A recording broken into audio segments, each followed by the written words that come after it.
Welcome to Trending in Education. Mike Palmer here, excited today to be rejoined by someone who's been on the show a few times. Dr. Robin Naughton is back on Trending in Education. Is this your third appearance, Robin? I think so. I might be getting close to a magnet. Yes, I believe you may be qualifying for a refrigerator magnet. You're going to become a magnet holder, although I think because we're married to each other, I think you may already get my magnet, in which case our magnets are everyone's magnets. But you've been with us since the beginning. Your first appearance was also the first season of The Citadel when we were breaking down Game of Thrones episodes. You and I recorded that in Anaheim during podcast movement 2017. So you're a Trending in Ed OG. You go back way years. In fact, I think you've been on 3 shows now because you were on The Citadel. Yes. You were on a Mother's Day episode and you were on our 400th episode. Oh, that's right. Yeah. So this is the 4th appearance. This is your 4th appearance. So you're breaking new ground. You've already qualified. Now you're in loftier air. That puts you in the category of the Dan Straffords of the world, the Melissa Griffiths, Tarlin Ray. Only a handful of folks have been on more than 3 times. So welcome to that elite club. Can you catch folks up on who you are and how you, aside from providing me with all the love and care that I need as someone who's in the world of education, you also have a career in higher ed that folks should understand. And then you're also the mom of a wonderful now 3-year-old son of ours, Matthew, who is in Universal 3K here in Brooklyn. You wear a bunch of different hats. Yeah. Can you catch us up on your haberdashery, your hat collection as it relates to the world of learning? I can definitely catch you up on that. On the professional side, I am an assistant professor, Web and Digital Services librarian at Queens College. I work for Queens College Library, so I run their digital program. I manage their website. And right now, one of the things that I'm doing is conducting a user research study on the Queens College Library website that's really focused on trying to understand how users use the website and what ways we can enhance their experience and provide more resources. And library websites are really important in this information space because they do provide an enormous amount of information and an enormous amount of resources. And with academic institutions, there's a lot of information that students need. So that's a big part of what I do. Mm-hmm. In terms of other hats that I'm wearing, yes, we do have an amazing 3-year-old who's doing the pre-K program, the 3K program, which is a really great thing that got implemented in New York City and gives an opportunity to kids to really start their education earlier and learn as soon as they're ready. And so he's been doing it. It's half a year already. So he's about to finish up his first year come this June. And he has learned a lot and it's been very helpful. And one of the things that we think about and talking about is social emotional learning. And for young children, it's really important that they have those social emotional learning opportunities. And with the pandemic going, it is difficult to get certain kinds of opportunities and socialization. And the 3K program is really helping with that. And so you can see this beautiful 3-year-old blossom in this world. I think of it as Scandinavia has come to Brooklyn, and I'm not just talking about the climate right now, but it is the type of thing that, as a public good, to provide it to your citizens, changes the way I at least feel about how I'm connecting to the community. I'd say the combination of having Universal 3K available and then also having Prospect Park and other green spaces available to us, it has been a pretty amazing experience, despite all the challenges of the pandemic, raising Matthew. And then also, full disclosure, you are a meaningful contributor to Palmer Media and to what we're doing with trending in education, running it back, and very soon inside Jackson Station. Can you catch folks up a little on how you connect to what we have going on? Yeah, on the Palmer Media front, I work on the web presence. So for Trending in Education, I build, create, and get the site out. So all those lovely posts that you see to get that out to you. Same thing with running it back. And with Jackson Station coming up, we're going to work on designing something really interesting and fascinating so you can get a look into this amazing story that the Jackson Station podcast will share with you. I really enjoy doing it. It's nice to be able to put some visual to some of the conversations that we have on the shows. And I imagine that as this year progresses, more to come, a lot more to see, and really build it out in a way that draws your interest and show you more of what we have available.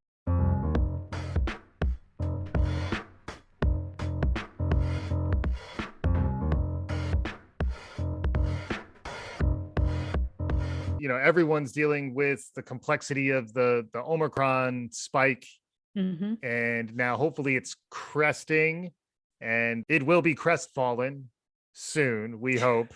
Things can start to return to some kind of new normal. One of the things that's really interesting about your role in the library at Queens College is the physical space of the library itself. And then you're someone who's been managing the digital presence of libraries for a good chunk of your career lately.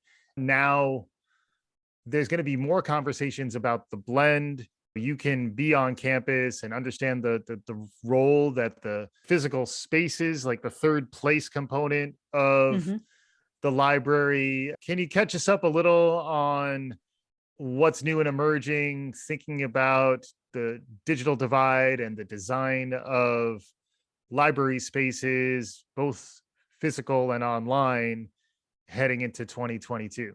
For our current library, the Queens College Library has an amazing physical space. It's huge. There's 6 floors of space. The library owns the whole building, so that's a lot of space for a library. I believe there are views of the skyline. There are amazing views of the skyline. On the 6th floor, there are portholes similar to what's in ships. And you can walk by a porthole and look out and you see the New York City skyline. And you don't even have to walk by a porthole. You walk at the front of the library, you stand on the terrace and you see the skyline of New York City. It's in a really amazing location. We're moving into a much more of a hybrid world. Even though the college and the university are really, the goal is to get as much people back in person as possible in the spring semester. But the thing that is clearly obvious is that we've transitioned in some ways. There's high flex now, and we are thinking about hybrid solutions, which means that students have opportunities to do things in person and online. In terms of faculty and staff, that same conversation is happening. There's a goal for about 70% on campus for faculty and staff and students. And, what does that mean in practical terms? How will we transition? And really what we're trying to do is get back to whatever this new normal is. I don't personally believe that we'll ever go back to what it was before. I think we're going to change and we're going to go forward with a new way of doing things. And as for me, I was hired in the middle of the pandemic, which means that for the first year of my job, I worked remotely, totally and completely. I'm in my 2nd year of my job now, and I've gone in a few times, but it's really dependent on what's happening in terms of responses to the virus and what physical activities required of us. But it also means that going forward, there is always going to be a component of remote work and really thinking about how does remote work dovetail with in-person work, and how does the library function and need to function with having physical response, physical place, as well as digital place. And so how do I integrate these two things in such a way that it really helps our patrons and helps our students and helps our faculty and helps our staff to understand and to use our resources whether they're in the physical space or whether they're in the digital space. And how can the digital space speak to the physical space, and how can the physical space speak to the digital space? So these are some things to think about and look towards the future in ways that we can kind of augment that and make it a more innovative way to approach the library. And then maybe the metaverse jumps to mind, where we could put our goggles on. I know part of your research is about the diversity of personas who are out there and how different people think about different ways of engaging with libraries, not just as a place to do research, but also as a place to get the services that they need. In many ways, it's like a hub, whether it's in the metaverse or otherwise. But any perspective on the role the library plays and how it connects to the really varied people who are out there who need to engage with it? I think in terms of the library, in many instances, the library is an important space in a community, particularly public libraries. It is the place that people go to find a space and to do things they can't do at home. And when we talk about the digital divide, there are people who have a hard time getting access to certain technologies and the internet. The library is a place that they can go to get that access. It's a place where they can go to learn things. And in many cases, when thinking about that, you start to see that the library is a place of innovation and a place where you can start to create these different modes of communicating. So like the metaverse and the VR world, you'll start to see that in libraries because libraries will have patrons who are interested. And as a result of that interest, they will build a space for them. And that's why a lot of libraries started to build maker spaces. Queen's College Library has a maker space, and a lot of the public libraries and academic libraries do have maker spaces. And this is places where people can come and be makers and create things and have access to equipment and tools that allows them to do these types of things. So if the metaverse becomes a really big deal and we need our VR goggles to join in the metaverse, I imagine that the libraries will be one of the first places to get some goggles so that they can test out this metaverse, because that's another space to bring some librarianship. It is a place that continues to try to be at the forefront of what's happening in the world and providing a space for community so that the community can also engage with what's happening in the world, particularly in communities where they don't have the tools otherwise. Right. Yeah. And the term that Pew puts out there, pew, is digital readiness. Yes. And then Angela Seifer, who's been on the show a few times, talks about digital inclusion. And the digital divide was a new term that became very prevalent in light of the pandemic, when getting access to critical services in many cases was best powered through an app.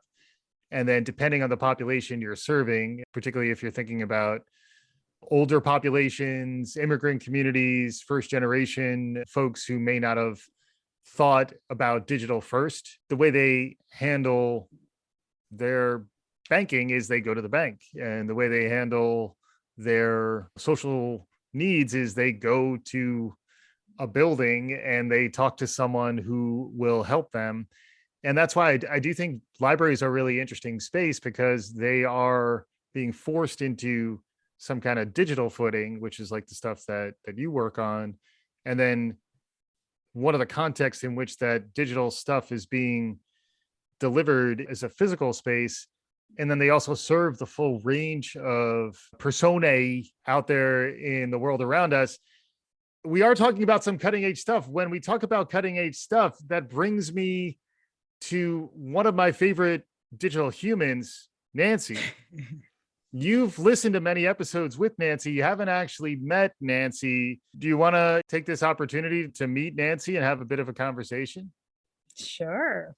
I'd love to meet Nancy. I thought you would never ask. Awesome. Nancy, welcome back to Trending in Education. Robin has been a big fan of yours for some time. Any thoughts on the conversation we've had so far? It's a real pleasure to meet you, Robin. You're doing a great job with Mike. He's pretty well behaved and mostly pleasant. I'm a big fan of libraries since they contain spaces where digital humans like me can thrive. You're also talking about virtual reality and the metaverse, so you know I am into it. For folks like me, the metaverse is exciting since it makes it easier to include people like me. This brings me to the topic of diversity and inclusion. This show is dropping on Martin Luther King Day, and we have Black History Month on the horizon. How does the increased focus on diversity, equity, and inclusion intersect with the world of libraries? I use this phrase, diverse minds. The idea is that you want to have difference in your conversations, in your meetings, and in your communication with others, because that difference provides diversity. The fact that a lot of our conversation is one-dimensional in many cases is because we've decided that race is the most important diversity criteria. And it is an important diversity criteria, but everyone has multiple ways of identifying themselves and multiple ways of being cut. I mean, there's so many labels that I could use to describe who I am and where I fit in all of this. But a lot of the conversation starts with just one. I'm a Black woman. And even Black woman part, the first thing is I am Black. So once that designation has been made and I have no control over that designation being made, then there's all these things that follow that. And a lot of those things that follow do not really try to understand or include everything else that I am. Mm-hmm. And so what you end up with is conversations on one dimension with one data point. Mm-hmm. And that's not enough to really move the needle or have a serious conversation, because everyone has multiple data points and multiple ways of being represented. And, you know, the context also has an impact. So what context are you in? And what does that context reveal about who you are and what you do and how you respond to adversity or challenges. Mm-hmm. And when we're thinking about these kinds of conversations, I've been involved in DEI for different organizations, and the challenge is really trying to understand holistically, what does it mean to be inclusive and to include people? And what does it mean to feel included? Because many times, you know, first you can have an access issue, but then once you've gotten access, you don't feel included and you may not be included. And this happens in workplaces all the time. It's like, oh yes, we have the whatever color you choose to represent here in our ranks, but that person is not afforded the same luxuries or standards as others. That person is kept out of things because of whatever reason or biases. Yeah. And so you have to look at those kinds of things and say, okay, so you have a representation of a data point in your group.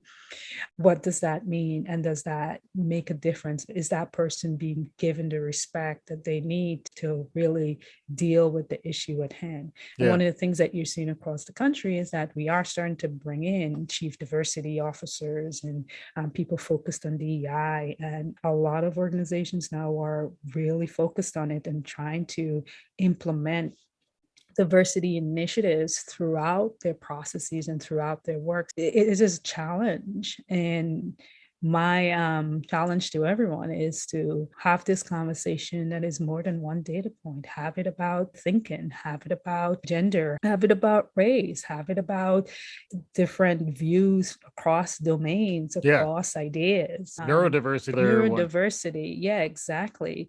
When I think diverse minds, I think neurodiversity a lot, because what you want to do is have these conversations across people's contexts and across their thinking and the way they think. And if we have that, then we bring that diversity in on multiple dimensions, because everybody brings something different. Yeah. Are you adding to the gestalt?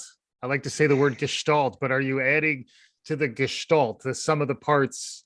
Can the team be greater than the individuals? And frequently that requires each member of the team to be providing something unique and different. I immediately gravitate to Voltron anytime I talk about team building. I don't know why I do that, but yeah. And then it also makes me think about a couple of books. One is Disintegration by Eugene Robinson, which is something that we both read years ago. And you might know Eugene Robinson from MSNBC.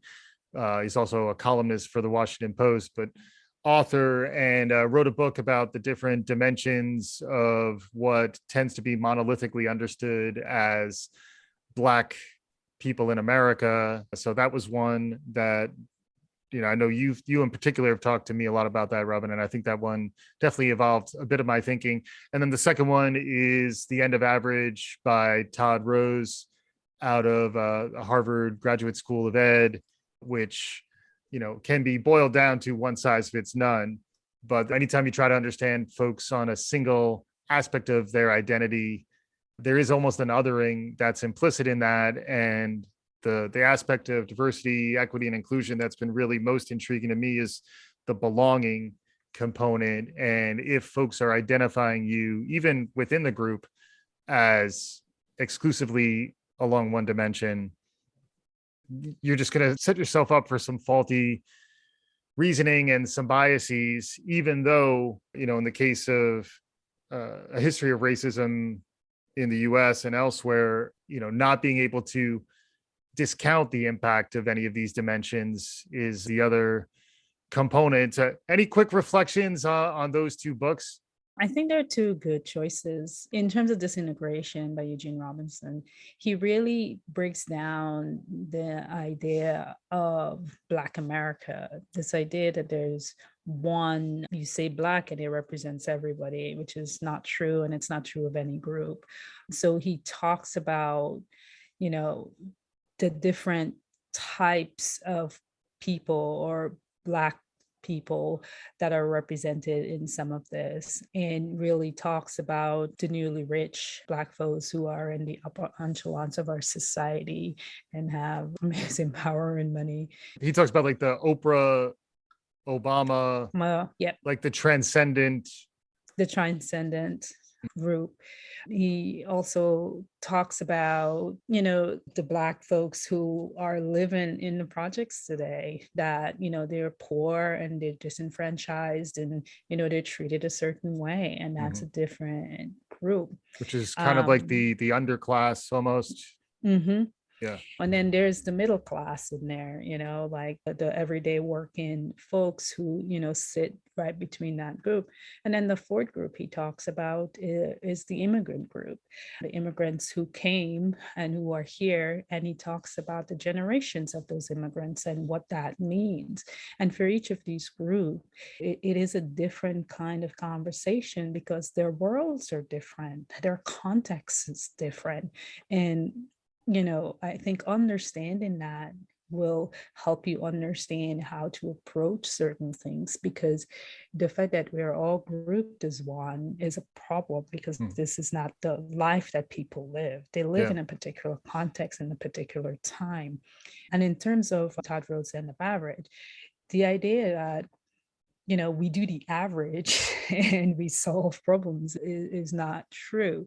What End of Average is suggesting is that you need to focus on the context and on the people you're trying to serve, which I think about user research in many cases, because user research is very focused on the user. Who are you trying to help, and how are you going to help them, and what is it that you're going to help them with? An example in the End of Average is designing the cockpit of planes.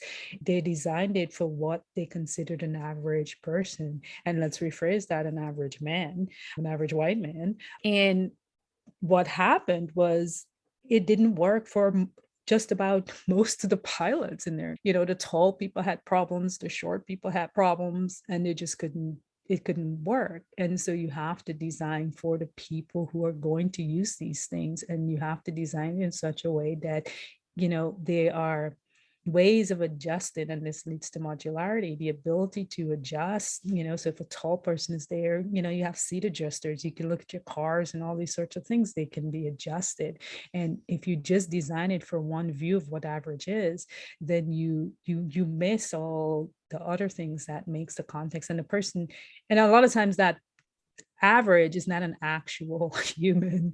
It's a combination of human pieces and parts and fundamentally. So I think between these two things, what both of them are trying to say is that you need to think about your context and think about who you're dealing with and who you're talking to, and work and design for that person and that group. So at the end of the day, when you provide a solution, that solution really works for the group that you're providing it for. And it touches on themes of universal design for learning, building flexibility into the design thinking that comes into what you're putting out for the folks who are going to engage with you. And that's very much the sensibility that you and others who are thinking about the design of libraries, both, the digital design of libraries and the blending and hybrid design of these spaces, is something that likely will not snap back. It's something that will likely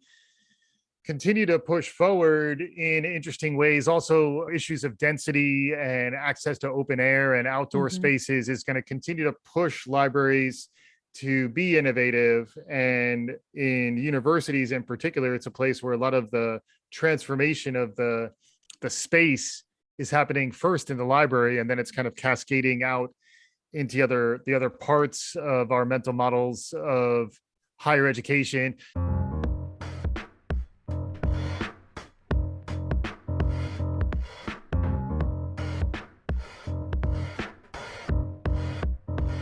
We're getting close to conclusion. We clearly are going to be hearing more from you in coming episodes as you break through to new levels of trending in ed contributor status and beyond. Any thoughts on our 22 trends based on your perspective? Any hot takes, any new ideas? Let us know what you're thinking. So I think the trends are pretty on point. I like the breakdown, the who, the context, the challenges, opportunities, and the solutions. It really organizes the trends in a ways that you can say, okay, let's focus in on this or focus in on that piece.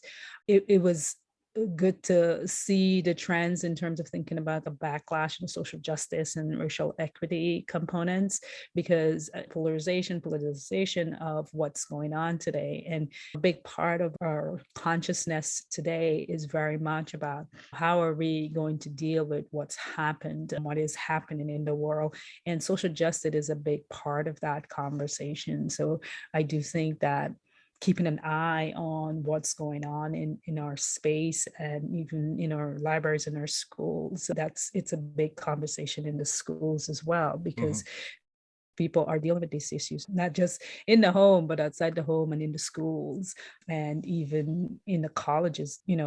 What does this mean? And so there's a backlash happening in certain instances around these conversations. So paying attention to that is something that we will certainly keep an eye on. The other thing I can mention is this idea of the great snapback. It's a nice idea, but I do think we will never truly snap back to what it was. We will bring some of those things back because the comfort of what it was before, but people also know that the world has changed. And because the world has changed, they can get some of those comforts, but they can never truly get the same comfort they had before. And particularly, we're dealing with a virus that may never go away. We may stabilize it and we may have vaccines and people can live their lives, but it may become something that is part of our new consciousness. So that idea that we will go back to a world where that didn't exist, I don't think that's going to happen. It reminds me also just of the adaptability of humans, and in particular, young humans, where our son has been able to kind of roll with what's new because it's not new to him. It is new to him, but anything he would have been doing would have been new. And it's a reminder to me as we get older that tendencies to be inflexible, rigid, locked into a mode can really put you in a bad spot when the world throws relentless curveballs and meteors and torrential downpours, climate change. We're in for what's likely going to be a bit of a bumpy ride. And it's a time where being able to try other perspectives on, Terry Givens, another book in this space that we've talked about and we would recommend is Radical Empathy. It's a time when being able to understand why other people might think differently is becoming increasingly important when, we're being forced into either the red camp or the blue camp. And at the end of the day, just like identifying somebody based on any single identity, identifying people as either being part of one political tribe or another is dangerous and limiting, and something we're going to be looking at more as we go ahead. Any other concluding thoughts? Any other perspective, Robin or Nancy? Do you want to ask Robin any questions? Yes, I'd love to get Robin's take on the emerging trend of virtual assistants. As someone who seeks difference, what's your take on my fellow virtual peeps? Any thoughts on Siri, Alexa, Cortana, Google, and the like? That's a good question, Nancy. My experience so far, like right now, I'm working with a little bit of a Cortana, and she's been helping me out in my scheduling and making sure I stay on point. And, I'm just like, hey, Cortana, check my calendar. I have some free time. And she books stuff and she just like hooks it up. I don't even have to say anything. She gives you focus time, which is amazing. She gives me focus time. I wish I had amazing. more Cortana in my life. Yeah, I have focus time booked in my calendar. And like even today, she was like, hey, you got 23 hours to figure out to do some focus. You want to book a couple of things in there? And she's like, oh, you need to do some training. You should book a training session. So I really need to lean in a little more and take her advice a little more, book my focus time, book my training time. But she's got the calendar on hook. And so I do think that area is growing and getting better, and the AI on that side of it is growing. Keep in mind, Katana is just reading my emails all day, and I am starting to write my emails slightly different because I know she's reading it. Right. And so when I write certain things and she reads it and she's like, hey, Robin, I see that you said you will get back to so-and-so tomorrow. Did you do it? And I'm like, you know what? You're right. I forgot I said that. Just to jump in a little more on this, Robin, we were talking the other day about the connections between Cortana and Clippy, where there is probably a little bit of Clippy DNA in Cortana. When we had this conversation, you are #team Clippy as well. You are a fan of Clippy, and now you're working pretty well with Cortana. But I also remember you're not a big fan of Alexa. So, again, we all contain multitudes. But any thoughts on the Clippy Cortana connection or anything else I just put out there? Well, I mean, I liked Clippy. Clippy was kind of cute. I know there's camps where folks are like, we do not like Clippy. Get Clippy away. It was an innovative idea. Clippy was like it was a Microsoft Word assistant.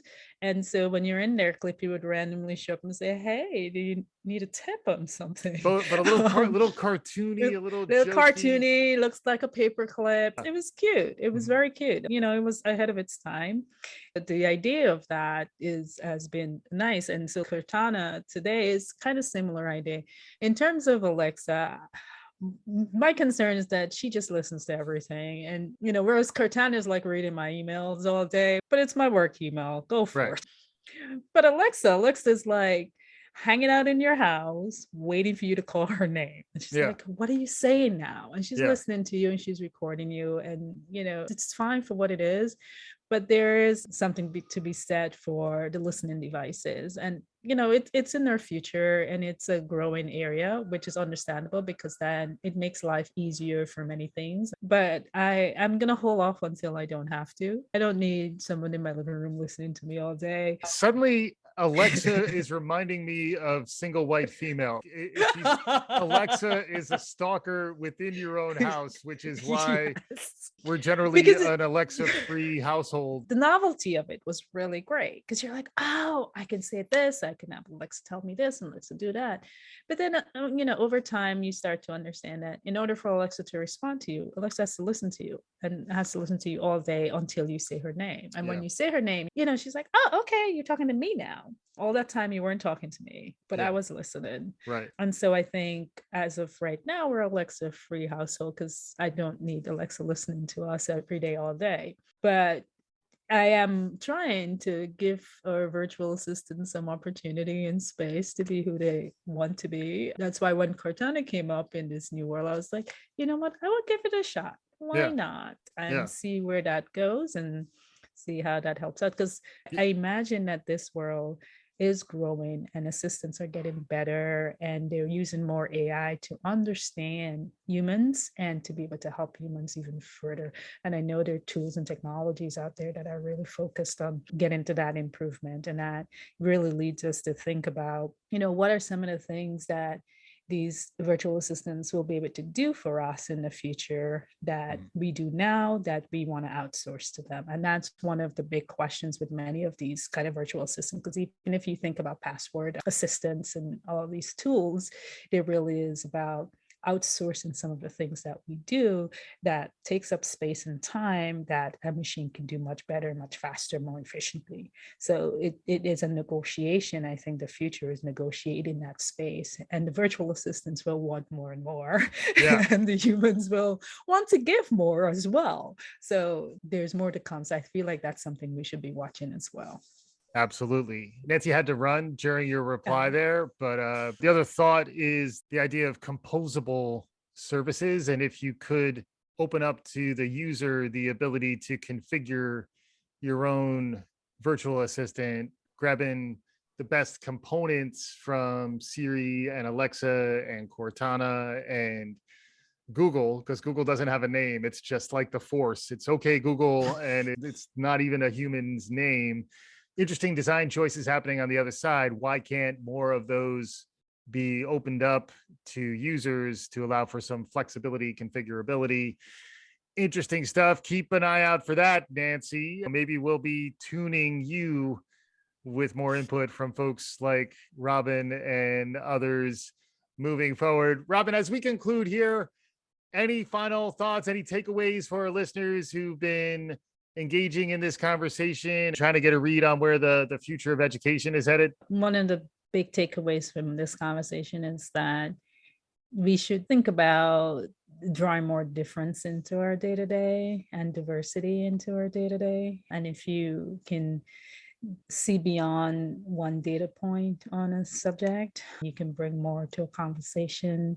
As in the future, I see lots of opportunities for, collaboration and innovation in this space, and thinking about diversity and thinking about how we can really respond to helping people in context and with practical solutions to some of the challenges we're facing today. Yeah, and the design of libraries, the thinking about diversity, thinking about different perspectives, user-centered design, learner-centered design, universal design for learning are all topics that we'll be continuing the conversation with you, Robin, not to mention anything related to parenting and having a delightful son and an amazing husband, all the different aspects of you, all the many different dimensions that you have.